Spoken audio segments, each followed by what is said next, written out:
Senão não ia aguentar. Dedos no ar, não. Aproveitando que eu tô aqui. Shalom, meus irmãos.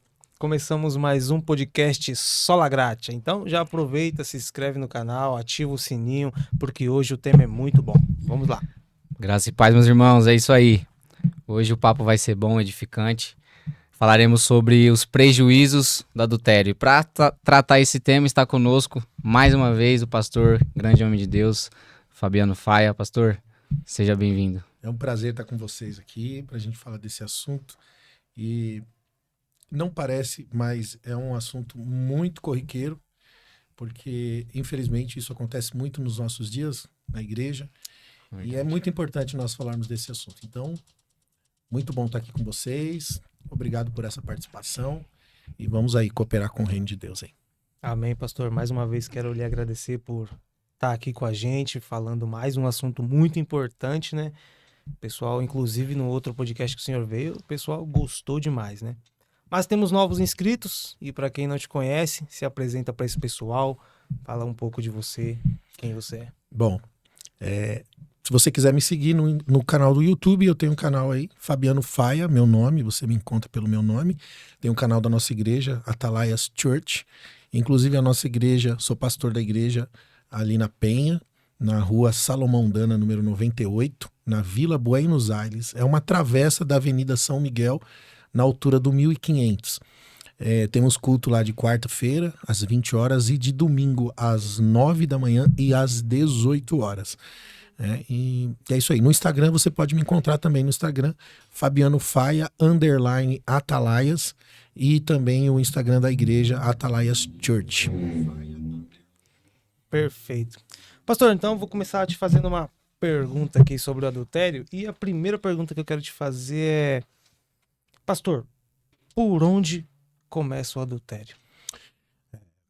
Bom, o adultério, ele começa nos olhos.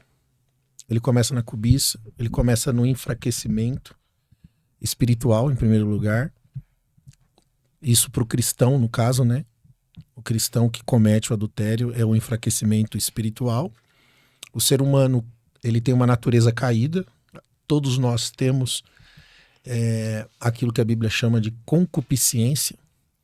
Então, são 3 barras da concupiscência. Ostentação por riquezas, a soberba da vida e os desejos da carne. Todo ser humano trabalha para sustentar e para alimentar essas 3 barras. Por isso que quando nós nos convertemos a Cristo, o desafio do nosso cristianismo é a morte do nosso eu, é a destruição do nosso ego. E a Bíblia diz que a gente tem que fazer morrer todos os dias as obras da carne. Ou seja, as concupiscências que guerreiam nossos membros. Então, de forma muito natural, os nossos instintos, que herdado lá no Éden pela separação, né? O homem foi separado do Criador pelo pecado, então nasce a natureza do pecado. E a partir disso o homem agora ele faz do seu próprio ventre o seu próprio Deus e ele passa a viver de forma em que ele vive para alimentar os apetites. Quando nós nos convertemos, nós temos esse desafio de vencer a nós mesmos, fazer morrer todos os dias as obras da carne. Os olhos são a candeia do corpo. Se os seus olhos forem maus, todo o seu corpo será em trevas. Se os seus olhos forem bons, então todo o seu corpo terá luz. Então começa com os olhos, com a cobiça, com pensamentos. E aí você vai alimentando esses pensamentos e até que se tornam em atitudes, né? Toda atitude, todo comportamento, toda ação, antes ela foi pensada. Então isso é muito importante para que o cristão, né? Eu acredito que temos uma leva de cristão, de servos de Deus nos assistindo hoje. É importante eles medirem os seus pensamentos, aprenderem a olhar para dentro de si, as cogitações internas do coração, porque ainda que eles não se tornam atitudes, eles já são início, né? Dessa avalanche que pode se tornar uma queda em breve. Então, se você começou a cobiçar, a pensar, a desejar, inclusive há muitos irmãos que acreditam não praticar o adultério, mas assistem vídeos pornográficos, acessam coisas para alimentar, né, os instintos carnais, mas ali é a ponta, é o começo para que a partir do pensamento, do desejo, da vontade, aquilo se tornar uma atitude. Então o adultério ele começa por aí. Ele começa nesse enfraquecimento. É claro que existem questões da desunião, né, dentro da relação, né, os conflitos dentro da relação que enfraquece espiritualmente, uma vez que a Bíblia diz que a nossa oração é impedida, né, quando nós não honramos o casamento, a família, não cuidamos bem do nosso lar. Então, a nossa comunhão com Deus é afetada quando a nossa comunhão com o cônjuge está afetada. Então, é um passo, né, para que os instintos carnais comecem a se manifestar nas nossas vidas. Então, eu acredito que tá aí. O início começa com a mente, com o pensamento deturpado. Com os olhos, né? É isso aí. O próprio Jesus fala sobre isso, que aquele que olhar e desejar no coração já cometeu o ato. Exatamente. Agora, pastor, gostaria de saber por que o adultério é um dos pecados mais graves dentro da Bíblia. É um dos pecados mais graves porque o casamento ele representa a própria essência de Deus. Deus, quando criou o homem, a Bíblia diz que criou a sua imagem e a sua semelhança. Quando ele terminou, ele disse, viu Deus que não era bom, não estava pronto. E Deus criou, então, a mulher, a partir do homem, né? Da costela do homem, Deus criou a mulher. E a Bíblia diz que agora ambos se tornam uma só carne. A partir disso, existe uma expressão daquilo que Deus representa, daquilo que Deus é. Se você ler em Marcos 10, no versículo 8, a Bíblia diz, palavras de Jesus, os dois serão uma só carne. Assim já não serão dois, mas serão um. Assim o que Deus uniu, não separe o homem. Deus ele é exatamente isso. A própria expressão de Deus é um Deus que ao mesmo tempo é pai, ao mesmo tempo ele é filho e ao mesmo tempo ele é espírito. Então a própria revelação de Deus é uma unidade coletiva. Deus ele não se revela independentemente, ele se revela a partir da unidade coletiva. Todo o propósito bíblico de Gênesis até o fim, o propósito de Deus revelado ao homem, fala dessa unidade. A Bíblia fala de relacionamento do início ao fim. A expressão de Deus é a unidade coletiva. O casamento representa essa unidade coletiva, onde dois se tornam uma só carne.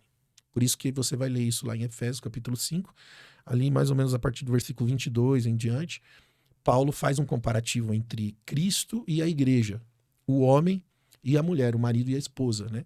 Onde o marido dá a vida pela esposa, como Cristo deu a vida pela igreja, e a mulher se submete ao marido como a igreja é submissa a Cristo.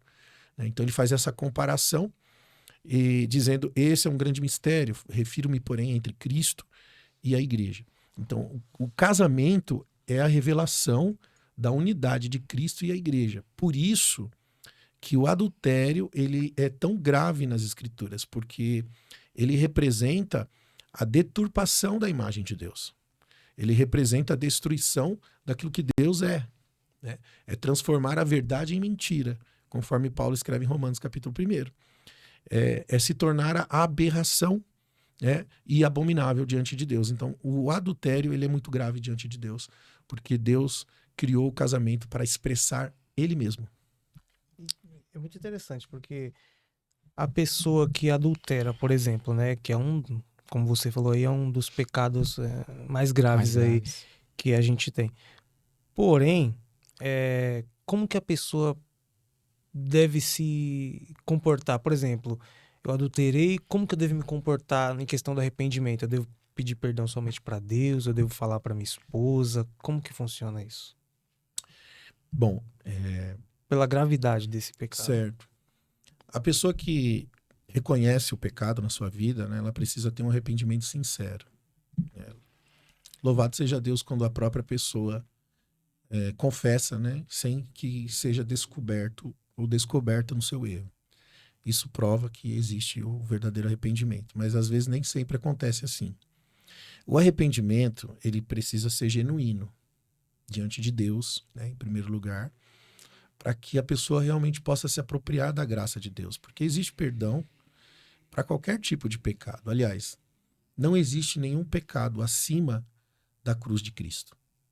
A cruz de Cristo é suficiente para cobrir qualquer pecado, desde que haja arrependimento, para que essa pessoa se aproprie então, da graça de Deus. A Bíblia diz que Jesus morreu por nós ainda quando nós éramos pecadores. Então, nós fomos agraciados, temos o direito, fomos perdoados e muitas vezes não reconhecemos, né, não recebemos o perdão. Porque uma coisa é você ser perdoado e outra coisa é você receber o perdão. Então, quem é que recebe o perdão? Quem se arrepende. Então, é muito necessário que haja arrependimento para que também haja reconstrução, né? Haja o reposicionamento. Que a pessoa receba de volta o lugar que ela perdeu. Então, sim, eu acredito na restauração a partir do arrependimento genuíno, né? Da confissão e da entrega. Então, no caso, a pessoa correta mesmo seria pedir perdão para Deus e confessar também para a esposa ou pro marido. Com certeza, com certeza. Até porque Deus não trabalha com a mentira, né? E quando você peca, você não peca só contra Deus. Principalmente um pecado como o pecado do adultério. O pecado do adultério, ele é um pecado contra o cônjuge. Por que é um pecado contra Deus? Porque o casamento representa Deus. E esse é um pecado contra Deus. E ao mesmo tempo é um pecado contra o parceiro, contra o cônjuge. Então, tem que haver a confissão para o cônjuge, né? No caso, eu como pastor já aconselhei pessoas que me procuraram, irmãos que me procuraram e falaram, pastor, chorando, me ligou, pastor, eu pequei, eu traí minha esposa, eu estava trabalhando fora e longe de casa e acabou caindo. E aí ele me ligou chorando e tal, arrependido. Orei por ele e falei, cara, você está arrependido? Deus te perdoou. Ah, pastor, o que eu faço agora? Agora você volta para casa e você confessa para sua esposa. Pastor, minha esposa está grávida. Ela vai fazer mal pro bebê. Ela vai me deixar e uma série de questões. E eu falei, cara, não tem outro caminho para você. Você vai ter que correr o risco, vai ter que sofrer, vai ter que passar todo o processo, porque são feridas profundas. Mas não existe outro caminho para a liberdade que não seja pela verdade. Se você caminha no engano, o diabo vai se apropriar disso, você perde a autoridade, você perde a liberdade da presença, porque Deus não habita onde há mentira, onde há engano. Então é como se o céu ficasse travado para a pessoa, sabe? Então você não consegue cultuar, você não consegue ter vida com Deus, você não consegue avançar. A pessoa que não confessa, ela vai definhando numa vida pobre, espiritualmente falando, ela não consegue congregar, ela não consegue ouvir a palavra, ela não consegue sentir a presença de Deus, ela não tem acesso à graça. Ela fica retida porque Deus é justiça e Deus trabalha com a verdade. Quando a Bíblia diz, conhecereis a verdade vos libertará, não é só a verdade da palavra de Deus, mas é a verdade da verdade. A verdade das nossas vidas, elas precisam ser claras, principalmente em um ambiente de aliança, como o casamento. Então não tem outro caminho. Se você errou, o caminho é você confessar e estar disposto, arrependido, a tratar e curar e resolver isso e transformar esse casamento destruído em um casamento restaurado, melhor do que nunca foi antes. Eu creio nisso. Eu até perguntei porque há casos da pessoa cometer o adultério, né, e falar exatamente isso, me arrependi e tal, a pessoa se arrepende de verdade, confessa pra Deus, mas não tem essa coragem realmente, tem esse medo de confessar pro cônjuge. Mas o senhor já disse as consequências disso, né? Mas há muitas pessoas mesmo realmente que confessam pra Deus, mas não confessam pro cônjuge. Verdade. A gente sabe que não é da noite pro dia também para acontecer um adultério, né? Acho que as coisas vão evoluindo até que chega a esse ponto. Quais motivos, pastor, podem levar a pessoa a cometer um adultério? O motivo, como eu falei aqui, o enfraquecimento espiritual, no caso a pessoa for cristã, né? Em primeiro lugar, é um enfraquecimento espiritual. Os olhos, no caso, né? O fato da cobiça existir e levam a pessoa a isso, né? O enfraquecimento da sua vida espiritual leva a pessoa a se entregar à carne, aos desejos e aos instintos carnais. E o mundo cada dia se torna mais difícil, né? De você conviver, porque a cultura que está sendo estabelecida hoje no mundo é uma cultura de adultério, onde isso é normativo, né? Você vê artistas de televisão hoje falando que permite o marido ter outras pessoas para voltar para casa mais feliz, Relacionamento aberto. aberto, coisa desse tipo, né? Ou muitas vezes colocando um terceiro no meio dos dois. Então a gente vê um mundo totalmente corrompido, e a cada dia que passa, as condições ficam mais difíceis. E a empresa que mais ganha dinheiro na internet hoje é a empresa pornográfica. Então o mundo está pornográfico, né? Você vê a pornografia nas esquinas, no outdoor, na roupa que as pessoas usam durante o dia, na rua, na televisão, durante o dia, no horário em que as crianças estão em casa. Então a gente percebe um mundo totalmente pornográfico. Então a sensibilidade das pessoas à pornografia, à entrega promíscua da vida, hoje é muito mais normativo, né? Natural, do que antes.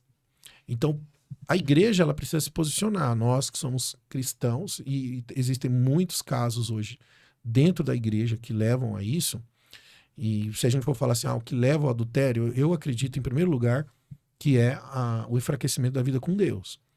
Mas existem milhões de motivos dentro de um casamento que vai separando o cônjuge do outro, né? As brigas, a falta de carinho, a falta de cuidado, de proteção, de respeito.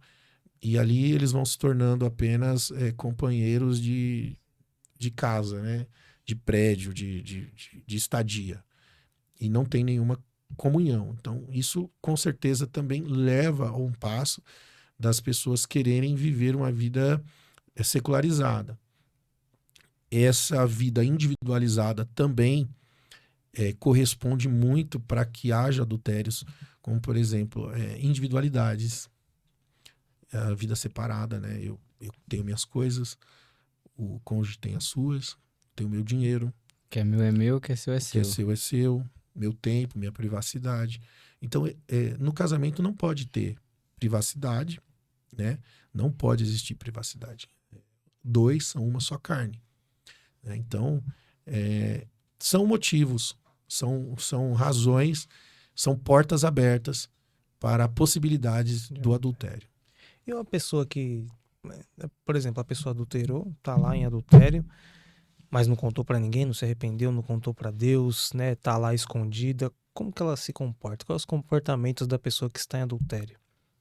Uma pessoa que está vivendo em adultério dentro do casamento, por exemplo, ninguém descobriu. Bom, essa pessoa não tem vida com Deus. Em primeiro lugar, ela não consegue orar. Né? Se ela frequenta a igreja, é aquela pessoa que vai só de corpo presente. Ela não tem comunhão com Deus ali. Ela vai, bate cartão e vai embora. O seu casamento é extremamente frio. Extremamente frio. Não tem, costumamente não tem relações sexuais com a esposa ou com o marido. Né? Nesse caso, quando a gente senta para conversar com casais que depois vieram à tona a questão do adultério, existe a reclamação. Pastor, meu marido não me procura mais. Quando você vai ver, é porque ele estava tendo relações com outra mulher. Ou vice-versa. Minha esposa não quer. Nunca quer.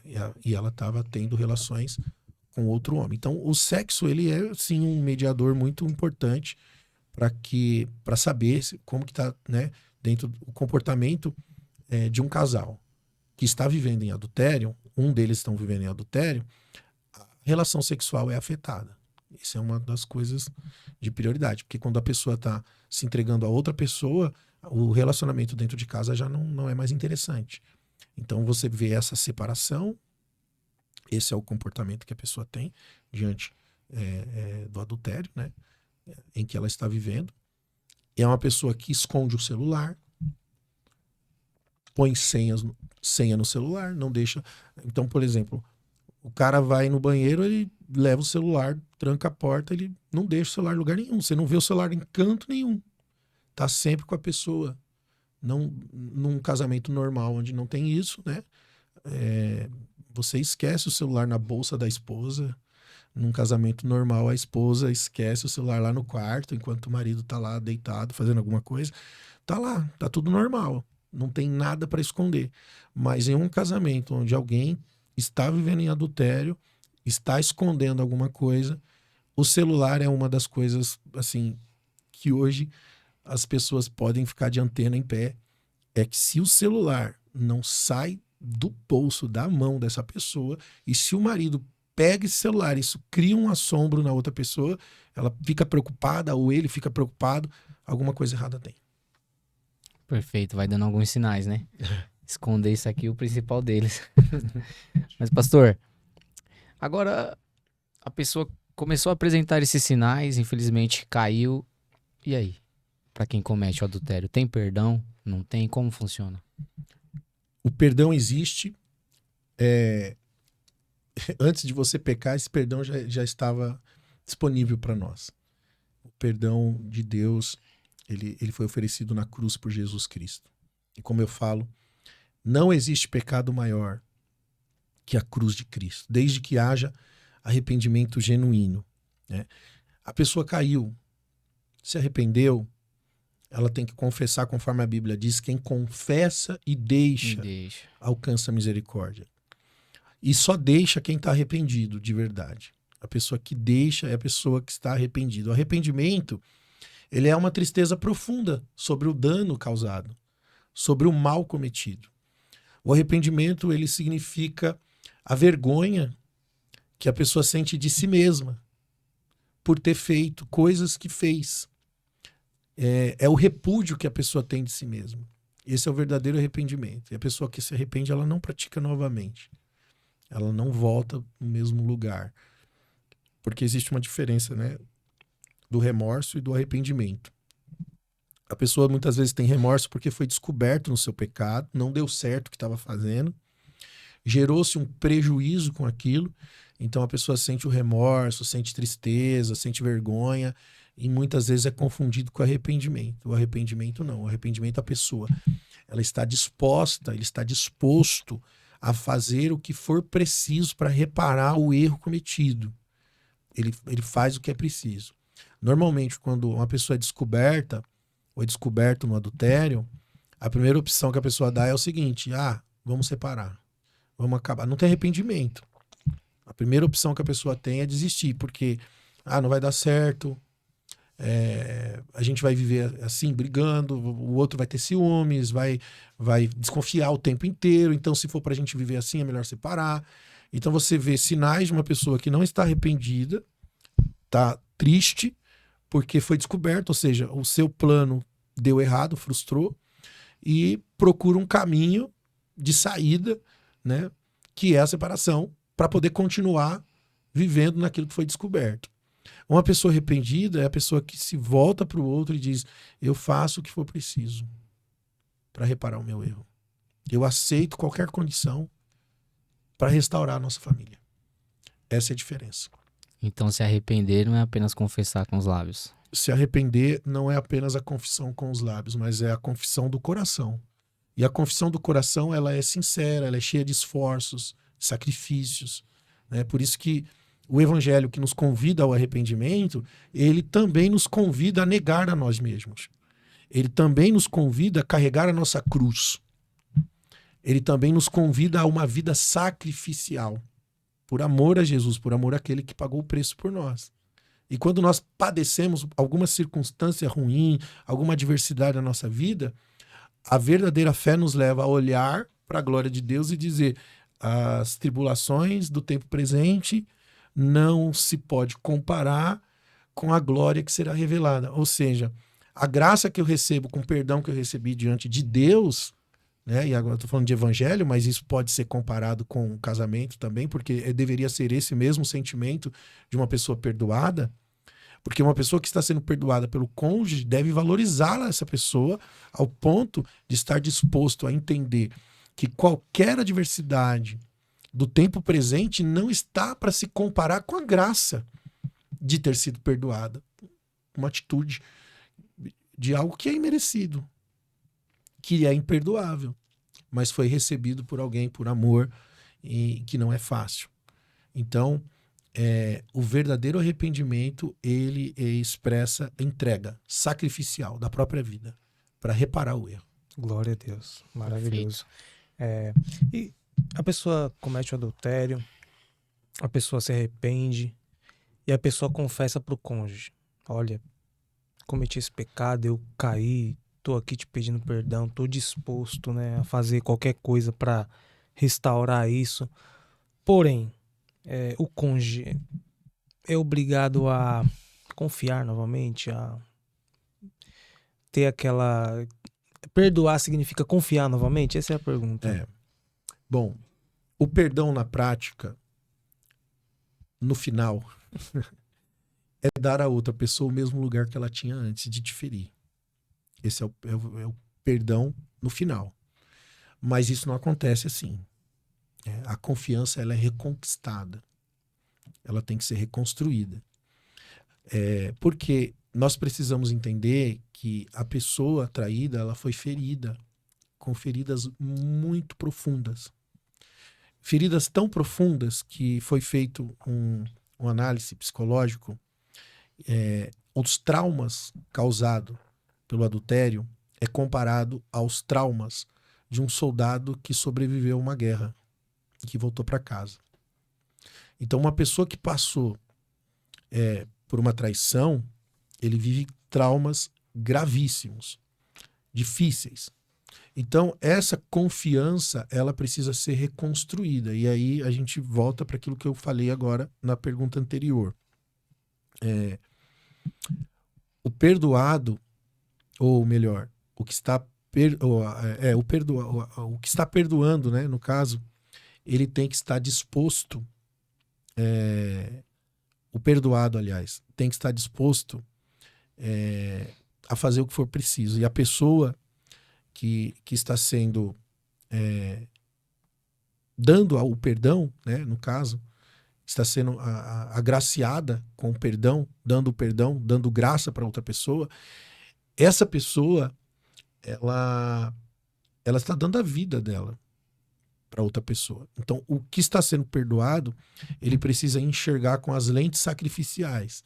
Vou fazer o que for preciso para restaurar a minha família. O tempo que for preciso para restaurar a minha família. No caso, o que foi traído. Também Sim. tem que pensar dessa mesma forma. O que foi traído, ele está dando a graça para a pessoa. Ele está dando para a pessoa a graça do perdão. Do perdão. O que traiu, ele tem que ter uma mente sacrificial. Fazer o que for preciso, o tempo que for preciso, o custe o que custar, para ter paciência até que a sua confiança seja restabelecida. Porque é difícil, né? Você ter uma confiança depois de um pecado desse, né? Sim, mas é um processo. É um processo. Realmente é complicado. Pastor, e como a pessoa que perdoou, no caso, eu acho que muitas pessoas têm essa dúvida sobre ter a certeza que realmente perdoou. O senhor acha que é basicamente como se fosse uma cicatriz que você vai lembrar e não vai mais sentir dor? Tem como alguém saber, não, agora eu te perdoei de verdade, você tá perdoado? Como eu falei, o perdão, ele é um processo. O perdão já existe a partir do momento que existe a decisão do perdão. Quando a esposa diz para o marido: eu te perdoo, vou continuar casado com você, a gente vai reconstruir a nossa família, mas ela tá cheia de feridas, ela desconfia se ele chega mais tarde, ela desconfia, ela tem gatilhos que trazem à memória momentos e situações do tempo em que esse marido era um traidor. Então, isso não significa que ela não perdoou, isso significa que ela está ferida. O perdão já existiu a partir do momento que essa pessoa disse: eu perdoo, eu estou com você. Porém, essa é uma pessoa machucada. É uma pessoa dilacerada. Então, a gente não pode confundir a dor, as feridas de quem foi ferido com a falta de perdão. Porque existe o perdão, só que a pessoa está ferida. A pessoa está machucada. E o processo para curar essa pessoa é um processo demorado e que depende muito da cooperação da outra pessoa. Em ter paciência, em não exigir. Porque eu já vi casos das pessoas exigirem do outro. Pô, se a gente tá juntos, tem que esquecer. A pessoa não pode lembrar de alguma coisa ou comentar alguma coisa do que aconteceu, que o outro que foi perdoado da traição se vê na justiça, né? No direito de achar que está sendo injustiçado porque aquela pessoa ferida está trazendo na mesa, está trazendo à memória alguma coisa do passado, porque essa pessoa ainda não está 100% curada.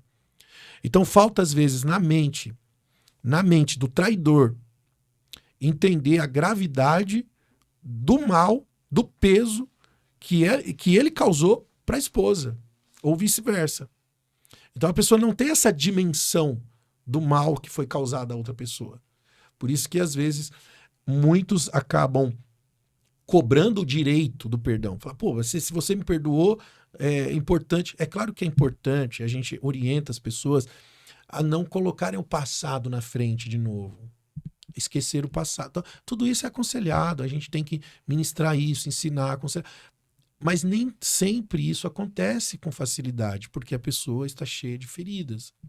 O perdoado tem que ser grato a Deus, mesmo nesse momento em que o ferido, que não está 100% pronto, né, ainda no perdão, e eu acredito que quando essa pessoa tem paciência, que quando o traidor, né, que foi perdoado, age de fato com arrependimento, tem paciência, se esforça, enfim, essa confiança vai sendo reconstruída com o tempo.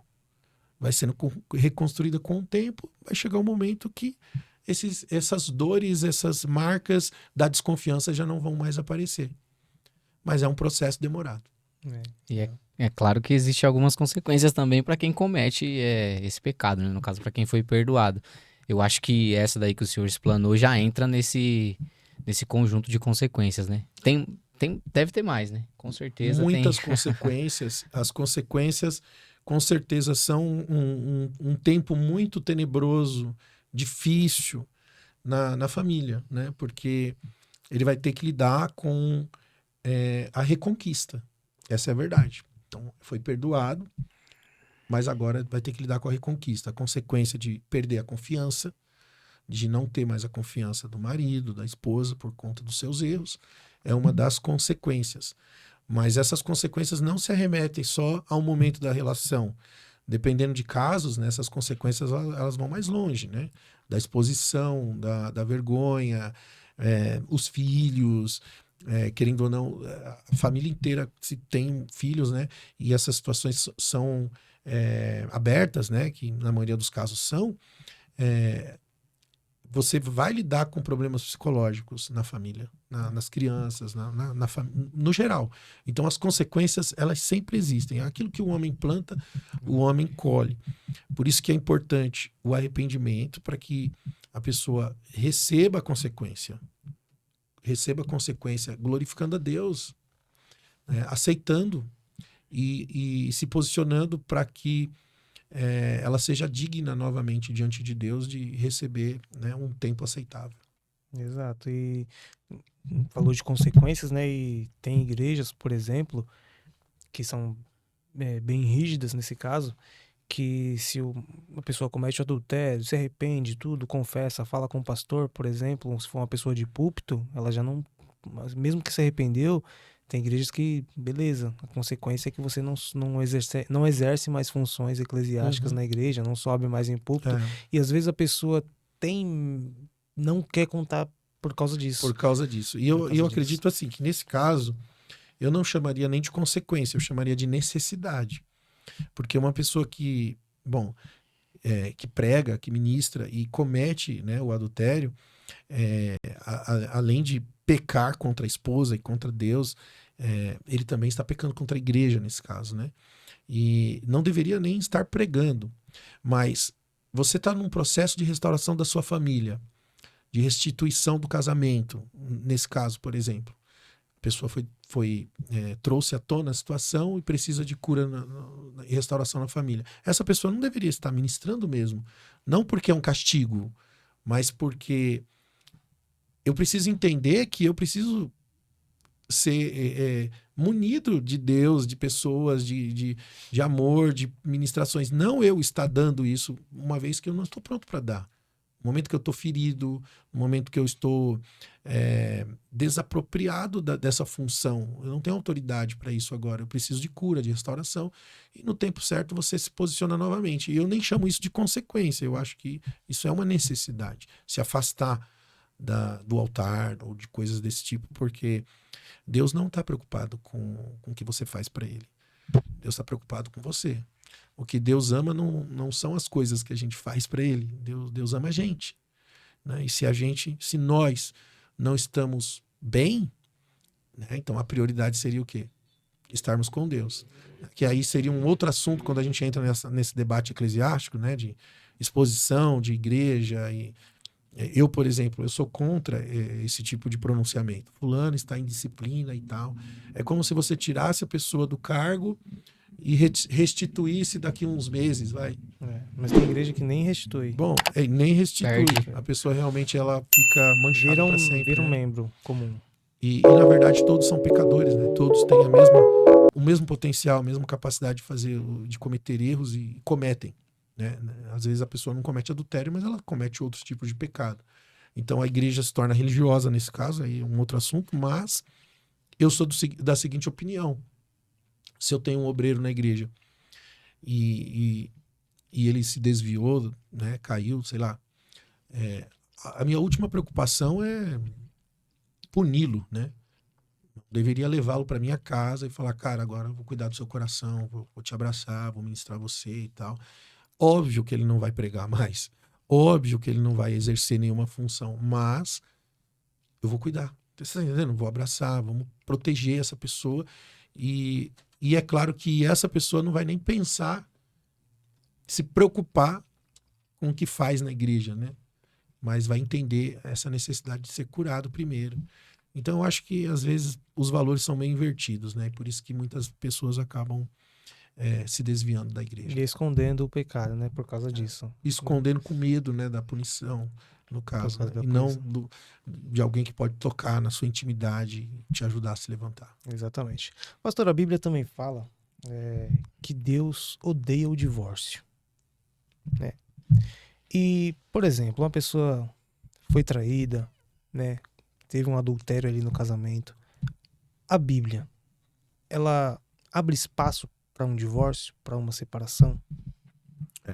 Existe uma abertura, a gente vai encontrar isso no Evangelho, mas na verdade, Jesus ele fala que quem deu a carta de divórcio foi Moisés. Se você ler no texto, vou ver se eu separei esse texto aqui, que eu imaginei aqui. Marcos 10, 4. A Bíblia diz, Moisés permitiu lavrar carta de divórcio e repudiar, mas Jesus lhes disse, por causa da dureza do coração, ele vos deixou escrito este mandamento. Porém, desde o princípio da criação de Deus fez o homem e a mulher, por isso deixará o homem seu pai e sua mãe e unir-se-á à sua mulher. E com a sua mulher serão dois uma só carne, de modo que já não são dois, de modo que são uma só carne. Então, a gente vê um contexto aqui onde Jesus é interrogado pelos fariseus sobre o divórcio, porque Moisés deu carta de divórcio. E se a gente for voltar lá na lei, a gente vai perceber o seguinte, que tem um parágrafo lá, que por qualquer coisa, às vezes, o marido não gostou da mulher, tá lá no texto. Não gostou da mulher, ela fez alguma coisa que o marido não gostou, ele vai lá, dá uma carta de divórcio para ela poder casar-se novamente. Então, isso acontecia corriqueiramente. Quando o marido não dava carta de divórcio, essa mulher não podia se casar novamente, e naquela época as mulheres dependiam 100% do marido, não tinha independência feminina. Então essa mulher que não tinha carta de divórcio, ela estava à mercê da vida, ela não tinha paradeiro mais na vida, ela precisava de um marido para viver. Então Moisés deu a carta de divórcio para amparar essas mulheres. Isso não veio da vontade de Deus.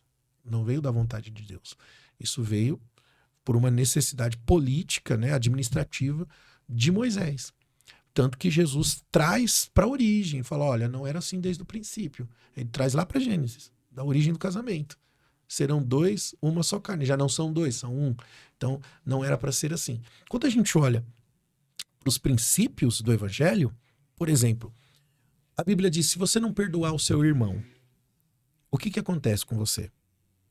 O texto diz que o pai também não te perdoará. Se não perdoares as ofensas do teu irmão, o pai não te perdoará. Quando eu retenho perdão ao outro, eu estou retendo a graça que Deus me deu, que é o perdão dos pecados originais.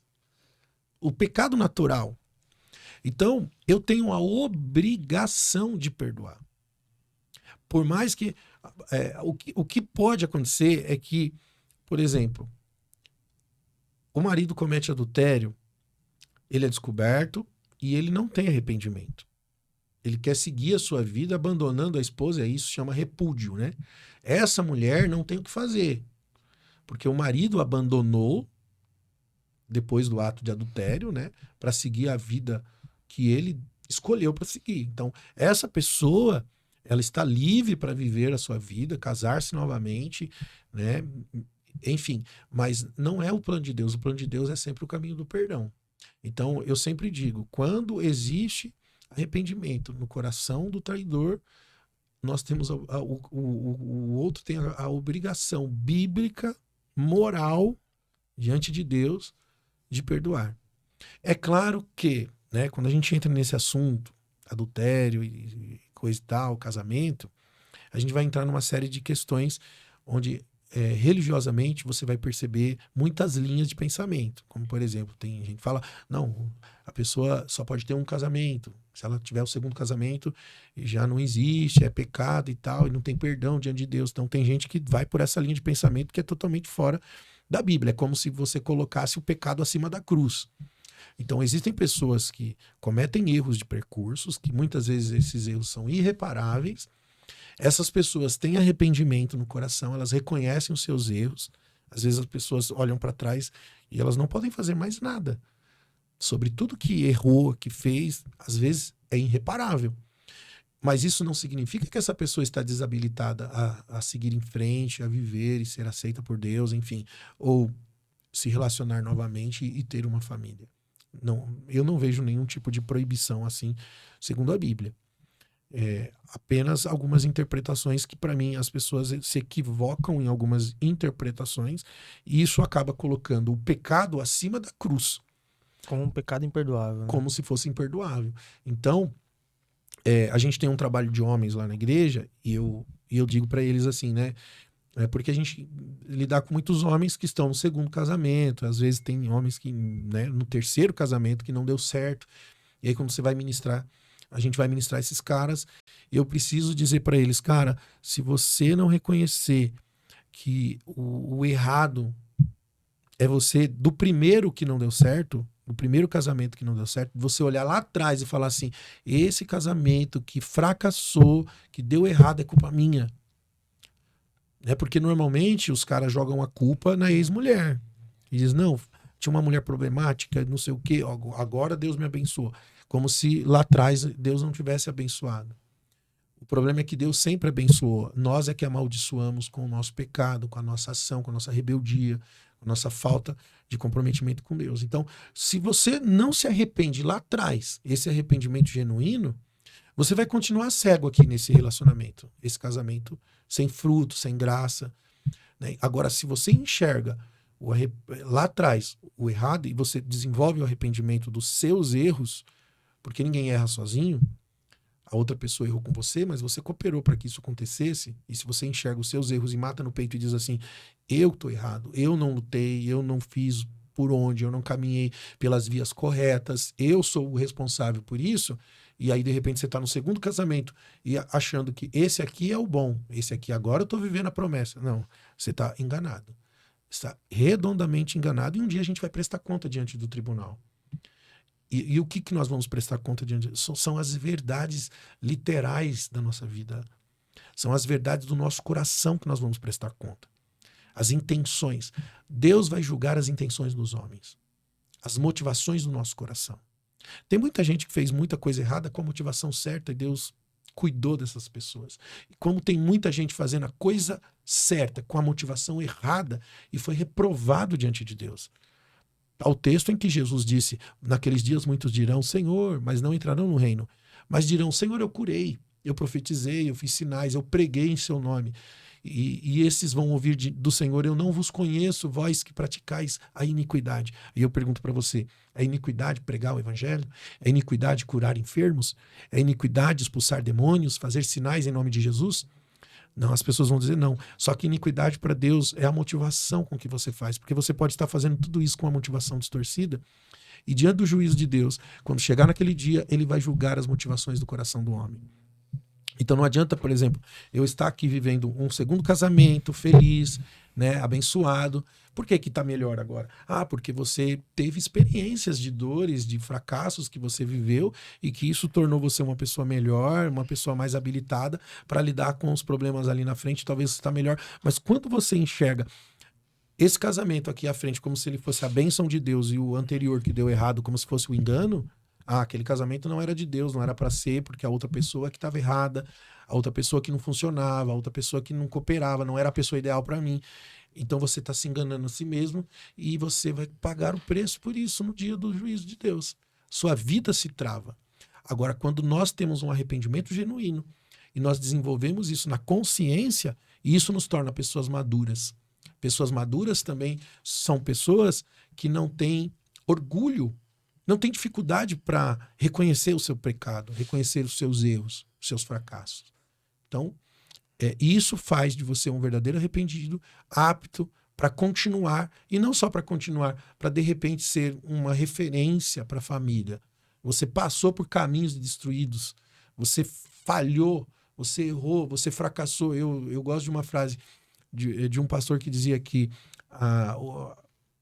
o teu ministério, né, o teu chamado está na onde você fracassou. Qual que é o teu fracasso? Qual é a sua fraqueza?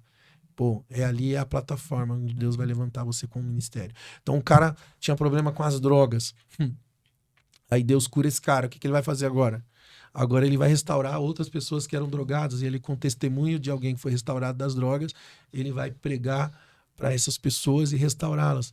Então, a pessoa tinha um casamento destruído. Agora ela vai pregar, vai ministrar para pessoas, para que salvem os casamentos, porque ela passou por aquilo. Então, às vezes, o caminho de fracasso que a gente está vivendo é a plataforma que Deus vai usar para usar você para tocar o mundo, para tocar as pessoas à nossa volta. Então, vale a pena, às vezes, passar pelos processos difíceis, né?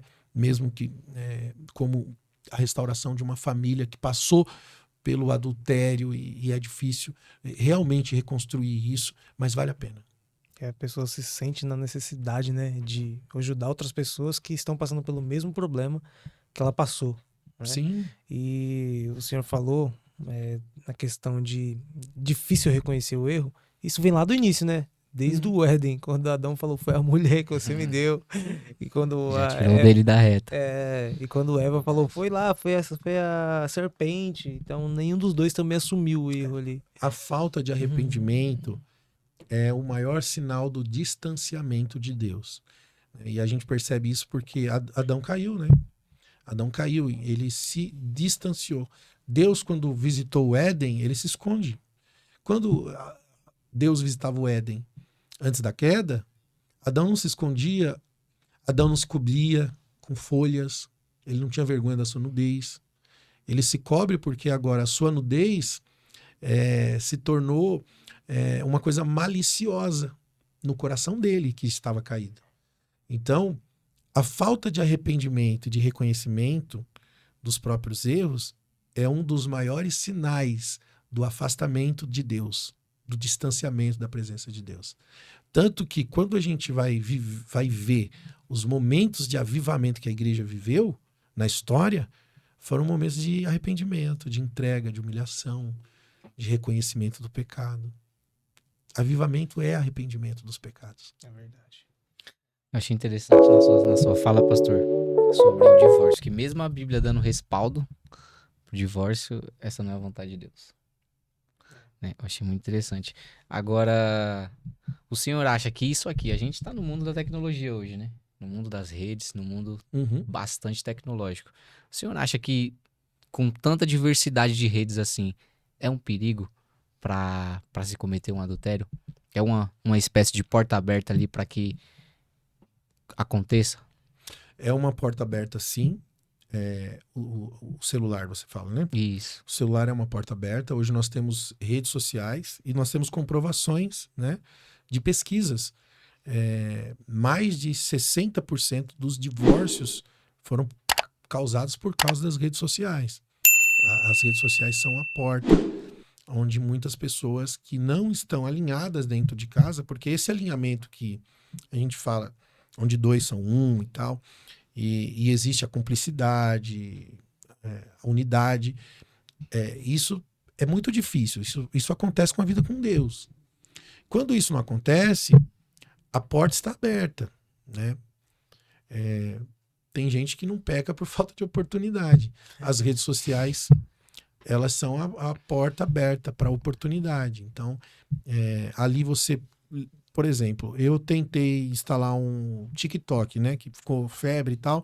O pessoal fala, pastor, posta os vídeos do senhor no TikTok, faz não sei o quê. Eu abri. Só que o TikTok tem um feed diferente do Instagram. O feed do Instagram, o Instagram mostra para você o que você costuma ver, o que você gosta de ver.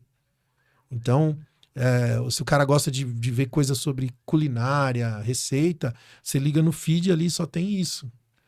Se o cara gosta de reforma, de construção, você liga no feed, só tem isso. Então, o Instagram não dá para você o que você não assiste. Ele dá para você o que você gosta. O TikTok não. O TikTok, você vai pro feed do TikTok, ele vai mostrar para você pornografia o tempo todo. Você não assiste pornografia, você não vê, mas ele vai lá colocar as meninas dançando quase nua, enfim, homens. Então, eu instalei o TikTok. Quando eu vi, eu falei, mas por que tá aparecendo isso toda hora? Eu me incomodei, eu desinstalei e falei, não quero TikTok. Entende? Então, assim, é uma porta. Eu acho que para quem tem redes sociais, né, e é casado, precisa existir uma liberdade muito grande no casamento, né? Eu sou a favor de que a esposa tenha as redes sociais do marido no celular dela e vice-versa, né? Tenha acesso literal do celular um do outro, que não haja senha, não haja bloqueio para um outro, não haja essa tal da privacidade. Para que privacidade? Vocês são uma só carne, entende? Então, é uma porta muito grande. Desde que você saiba usar as redes sociais de forma coerente, ela pode servir, pode servir sim de bênção para que você possa se comunicar, como a gente usa a internet para pregar o evangelho, para levar a palavra de Deus. Mas ela também pode ser uma porta para o engano, porque um comentário, uma curtida, começa com uma curtida, depois chama na conversa do inbox, aí fica ali, aí daqui a pouco essa conversa vai avançando, vira uma amizade, e aquela coisa começa sutilmente. Sorrateiro, é bem sorrateiro, essas coisas acontecem sorrateiramente, não é descarado, é sorrateiramente. E aí, se existe privacidade, né, você vai dando corda para que aquilo aconteça. Normalmente, quem comete adultério, ele não decide aqui agora. Decidi que eu vou cometer um adultério, vou ali, vou procurar alguém. Não é assim que funciona. As coisas, elas acontecem, elas são... É como se houvesse realmente uma estratégia maligna para que isso se construa de forma que a pessoa, quando ela entra, ela entrou pela cegueira, não enxergou a seriedade daquilo, quando se viu já estava lá dentro. Então, é importante que exista um cuidado de proteção. Eu acredito que deva, sim. Uma das coisas que eu recomendo, você fala, pastor, o senhor desconfiado e coisa e tal. Não é desconfiança, é você dar segurança para sua esposa. É você dar segurança para o seu marido. Instala um dispositivo de localização do celular dela para o seu celular. Naquilo que você acessa. Existem hoje aplicativos que você vê o que o outro acessa, o que o outro faz quando não está perto, onde está pelo GPS ali aparece. Dá essa segurança para outra pessoa. Isso não é porque o outro é desconfiado, isso é porque você está dando segurança. Você está protegendo, sabe? Você está dando proteção. Você não está dando espaço para que a maldade possa habitar. Ainda que o outro não tenha maldade. A possibilidade da maldade acontecer é muito grande. Porque nós temos uma natureza tanto para o bem quanto para o mal. Então eu fecho as portas para que a natureza do mal não me aponte, não me encontre quando eu faço isso. Eu vigio, protejo a minha família. Então o celular, eu acho que ele deveria ser mais bem utilizado no casamento, né? As redes sociais, o acesso que o outro tem. Perfeito. As redes sociais é um perigo, né? E eu fiz até uma pesquisa e realmente é onde acontece mais adultério na internet. E eu também vi, pastor, que academia é lugar que acontece muito adultério. Tá aí numa porcentagem, segundo lugar, inclusive, né? Sim. É um perigo o cônjuge ser, de repente, deixar a mulher ir fazer sozinha ou o marido ir fazer sozinho a academia. É um perigo? Então, quando a gente fala de relacionamento, que existe uma cumplicidade dentro do casamento, e isso vai muito de pessoas para pessoas, cada um tem uma fraqueza diferente. Ninguém é melhor do que ninguém. Mas existe sim a possibilidade. Se o marido vai para academia sem a esposa, no caso, né? E ali ele desenvolve relacionamentos, na academia é um lugar onde existe promiscuidade. As roupas que as pessoas usam para treinar são roupas que mostram totalmente o corpo. Verdade. Então ali já é um ambiente onde você tem que, né, ter o seu coração em Deus, e aí você tem que vigiar nos seus olhos, né, orar e sempre repreender para que você falar para mim que você não olha, que você não sente, que você não pensa, é uma mentira. Mas se você olha, se você vê e você repreende seus pensamentos, e é o que a Bíblia diz, pensar nas coisas que são de cima, não nas que são na terra, você conduz seus pensamentos, você pode caminhar na terra, né? Porque, por exemplo, tem muitos irmãos que dizem que não pode ir à praia, porque você vai pecar se você for na praia, porque lá tem alguém usando uma roupa de banho, né? Então, essa pessoa que se sente tentado estando lá na praia, realmente ela não deve ir para a praia, porque para ela isso é um pecado, entende? Então nós temos que aprender a medir as nossas motivações, olhar para dentro de nós e falar, isso aqui me faz mal, eu não vou cooperar com isso, eu não vou, entendeu? Eu tenho problema com pornografia, eu vou cortar a internet da minha vida, eu vou cortar, até que a minha situação seja resolvida. Então quando você tem consciência do que é a sua fraqueza e aonde você está nesse lugar, nesse ambiente, você tem que aprender a dar uma resposta para isso com atitude. Então, a academia, eu acredito que deve ser a mesma coisa. Eu não recomendo que o marido ou a esposa frequente a academia de forma separada, ou um só vá, né? Por exemplo, pode ter irmãs nos ouvindo hoje que o marido treina, ou ao contrário, a esposa treina e o marido não treina. Pô, começa a treinar, cara. Se esforça, vai com a esposa. A esposa, não gosto, não sei o quê. Vai, nem que for para ficar ali olhando o marido, nem que você, né? Mas esteja junto. Olhando o que eu falo estando junto, porque isso é casamento. Eu me lembro quando eu me casei, o juiz, ele disse uma palavra assim muito bacana. Ele disse assim, olha, façam tudo juntos. Se vocês forem na padaria, vão juntos. Ele disse, sempre juntos. Se vocês fizerem isso, não vai dar errado. Então, assim, tudo que um casal deve fazer, eles devem fazer juntos, porque eles são um. Se você não gosta muito do que o outro faz ou gosta de frequentar, você tem que desenvolver o interesse. Você tem que criar isso. Desenvolver esse interesse de gostar do que o outro gosta. Não é só um, os dois têm que fazer isso. Imagina se isso acontece dentro de um casamento, né? A gente passa a se interessar mais pelo interesse do outro. Poxa, biblicamente isso é tudo. Porque a própria palavra de Deus diz para nós não cuidarmos dos nossos próprios interesses, mas cuidar do interesse que é do outro. Então isso é um princípio bíblico para as relações humanas, que dirá para o casamento. Então se o marido gosta de academia, a esposa não gosta, deveria passar a gostar, deveria desenvolver isso, deveria lutar para estar do lado dele, estar junto com ele. E fazendo isso, você fecha todas as brechas, né? Para que o mal... Porque o mundo jaz o maligno, né? Por mais confiança, aí eu falo... eu sempre falo na igreja, né? Eu pego todo mundo nas pregações quando eu coloco essa pergunta. Eu falo assim, quem confia na sua esposa ou no seu marido piamente? Aí todo mundo levanta a mão, né? Todo mundo levanta a mão. Não, eu confio e tal. Eu falo, então você tem expectativa. Dá o celular pra ela. Quando você confia, você tem expectativas. E não é bom você criar expectativas nas pessoas. Em ninguém. Porque quando você cria expectativa, significa que você está dizendo o seguinte: eu quero que ela se comporte, ou ele se comporte, do jeito que eu acho que eu mereço.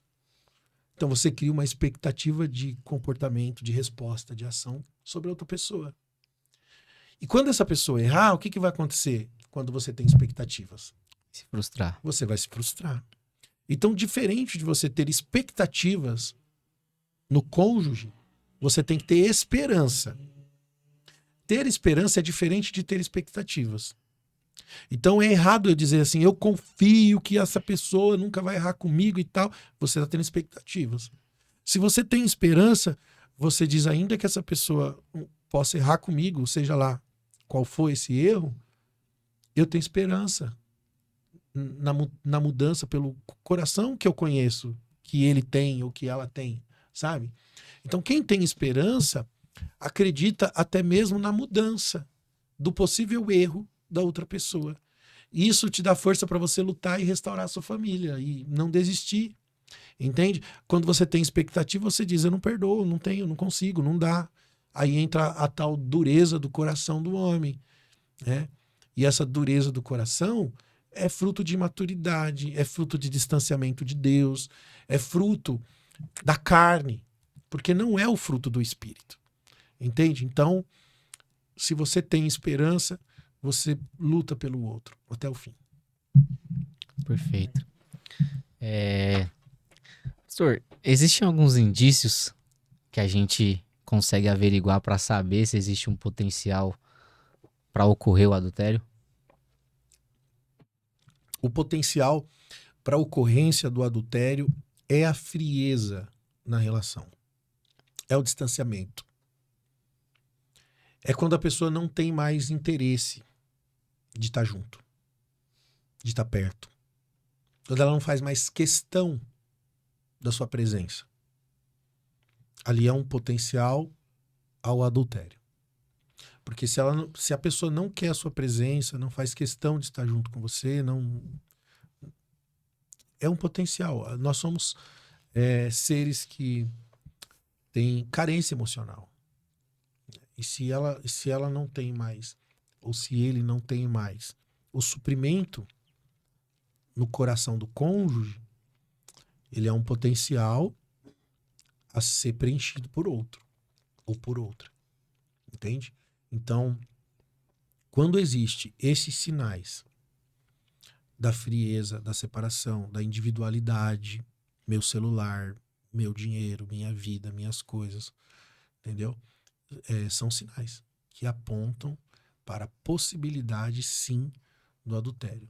Brigas mal resolvidas, situações que não são tratadas, que vira e mexe, joga na cara uma questão, outra, e tal. E aí você vai empurrando aquilo, vai deixando, no lugar de tratar, de realmente sentar e ver qual é que é, né, a ferida e resolver aquilo com amor, com perdão, para que você não deixe que isso se torne uma porta para que outro habite.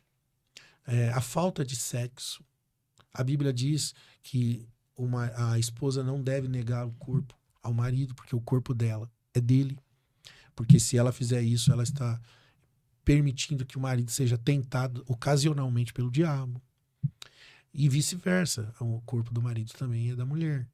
Então o marido não deve negar o seu corpo à sua mulher. Então, o sexo, olha só que interessante.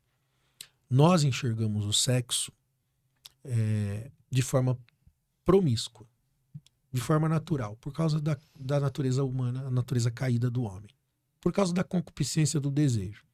Então nós traduzimos sexo por desejo, sempre. Mesmo os irmãos da igreja, que são crentes, enxergam o sexo dessa forma, porque vem desse entendimento lá do mundo, lá da queda, lá de trás. Converteu, mas esse entendimento não foi aberto. Isso é um erro da igreja. Acho que a igreja fala pouco de sexo. É um assunto que deveria ser tratado dentro da igreja. Porque o sexo representa aliança, né? É uma aliança de sangue. Quando existe o ato sexual, existem rompimentos de vasos sanguíneos. E aquilo é um pacto de sangue. Por isso que a relação sexual é um pacto. É um pacto de sangue. Então, isso deveria ser levado muito a sério pela igreja.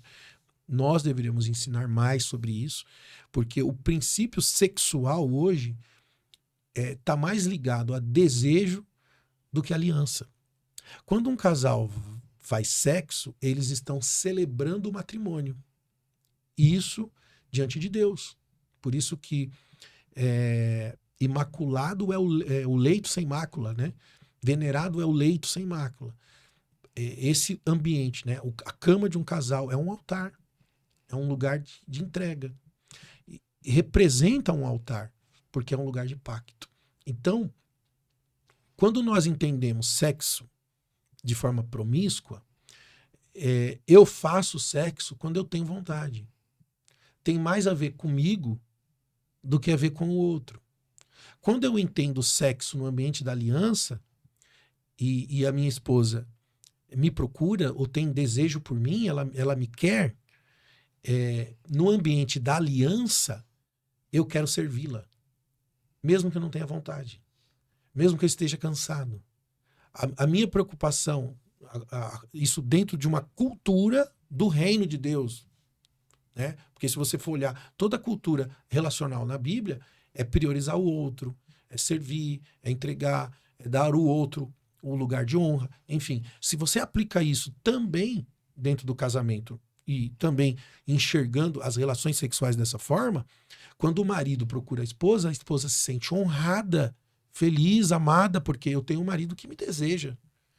Ainda que ela está cansada, ela vai se colocar na posição de serva, de entrega. E, sabe, quando você tem esse pensamento, o desejo vem. O desejo nasce porque a nossa mente é condicionada por tudo aquilo que a gente acredita.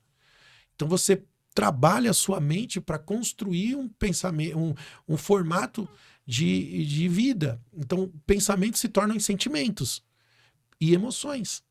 Então, quando você muda a forma de pensar, mesmo que você está cansado, o desejo vem porque ele está dentro de uma cultura do servilismo, da entrega. É uma honra fazer isso, é a entrega, entende? Então, essa entrega se torna... O desejo nasce. A partir disso, o desejo vem. É como a gente... Poxa, tem tantas coisas que a gente gosta de fazer na vida que quando você está cansado, mas aparece a oportunidade... Um desejo não nasce, você fala, pô, eu tô muito cansado, mas eu vou porque eu gosto tanto disso. É verdade. Entende? Você valoriza aquilo. Então, eu acho que às vezes o casamento fica meio cansativo e aí não é só sexo, né? O sexo, ele começa de manhã, ele começa no dia a dia, né? Na responsabilidade, no cuidado, na proteção, na valorização. Então, tudo isso é uma construção para que quando aconteça o sexo, ele seja honrado, né? Honrado. Você celebre, né? Ele seja celebrado realmente. Então, de ambas as partes exista essa importância que é dada. Agora, quando você enxerga desejo apenas, eu não estou com vontade, não vou fazer, não vou fazer porque eu não estou com vontade. Então, você só faz quando você tem vontade. Então, a sua visibilidade... O sexo ainda é pornográfico, que tem a ver com você, em se satisfazer. Por que o sexo fora do casamento é pecado? Você quer se satisfazer. Porque é só para se satisfazer, não tem a ver com aliança, não tem pacto, não tem responsabilidade. Esse pacto, ele é descompromissado, então ele é chamado de fornicação.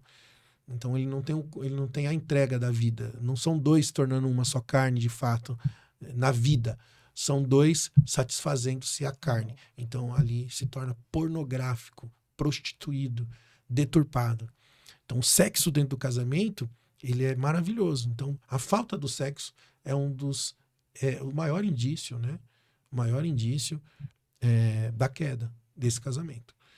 E é claro que existe casos e casos, né? Aí a gente não pode generalizar, porque às vezes a pessoa tem problema de saúde, tem que procurar um médico. Às vezes a pessoa está com um problema realmente. E aí, né, procurando um médico, vai descobrir o problema, de repente vai resolver, o casamento vai ficar bom. Então, existem questões e questões, né? Para ficar bem claro aqui, para ninguém confundir o que eu estou falando. Mas a falta de interesse mesmo na relação, ela vai gerar a falta de libido também.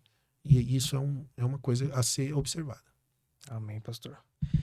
Pastor, queria continuar mais umas 2 horas aqui conversando com o senhor, ouvindo essa sabedoria aí que vem do alto, mas infelizmente o nosso tempo é curto, né? E antes de finalizar, eu queria que você deixasse uma mensagem aí para as pessoas, para quem quer casar, para as pessoas aí evitarem o adultério, como elas devem evitar. Deixa o conselho para essas pessoas. Bom, gente, para quem está vivendo isso, primeiro, eu quero deixar uma palavra para vocês que estão passando por isso. Estão com um casamento aí em restauração. Tenham paciência. Às vezes os traumas causados pelo adultério, e aí é o tema do nosso podcast aí, os prejuízos causados, eles são muito grandes, né? Muito grandes.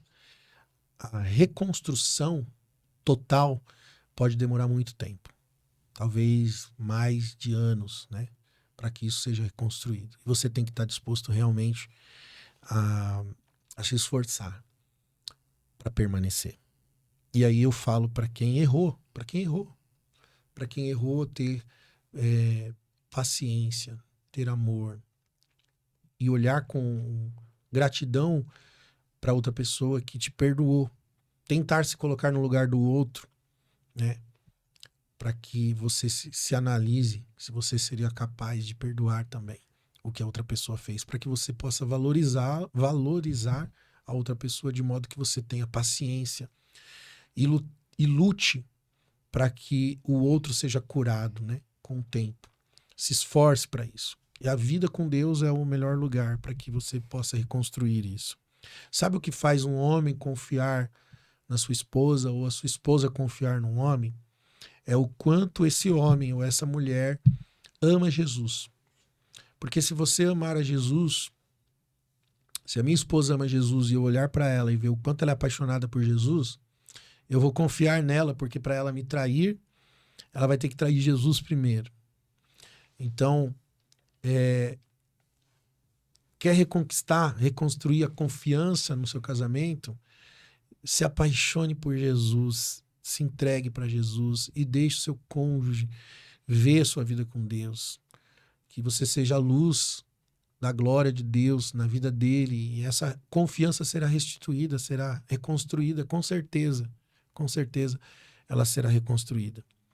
O meu conselho para vocês que são casados e que não viveu o adultério, graças a Deus, mas eu tenho certeza que vocês já foram tentados, já passaram por momentos parecidos com o que nós já falamos aqui nesse podcast, que vocês se guardem, se protejam, façam o que for necessário para guardar e esconder o casamento de vocês como uma joia preciosa, porque o casamento de vocês representam Cristo e a igreja, e como isso é precioso.